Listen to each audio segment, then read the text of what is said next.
Hi guys! Ito pala yung durian na bili ko online sa page ng community namin. Dineliver ni Kuya dito sa house. Almost 3 kilos po yan. 60 per kilo yung presyo. Ito, buksan sana namin kaya lang nakabukas na pala. So, kinuha na namin yung laman. Kami nahirapan. Tatikman natin kung masarap pa talaga o matamis.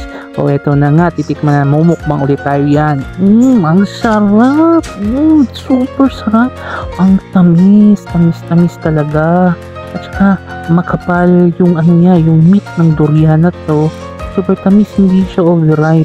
Para siyang asukal na super tamis.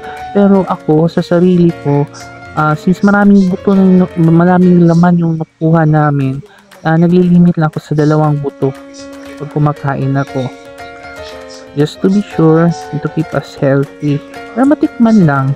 Alam naman natin na sobrang yung sobra, nakakasama lalo yung durian.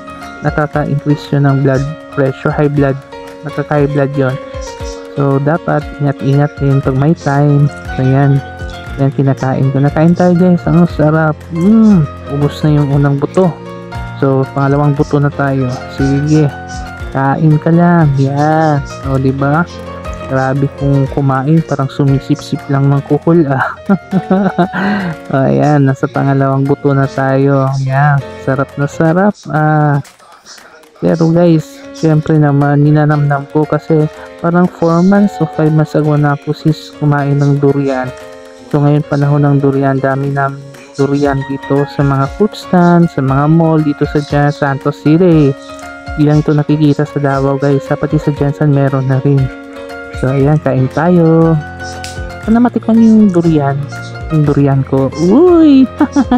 Okay, kain tayo. Dapat good vibes lang. Bahala yung balita sa TV dyan. Nakaka-bad mood yan. Dapat good vibes lang tayo palagi.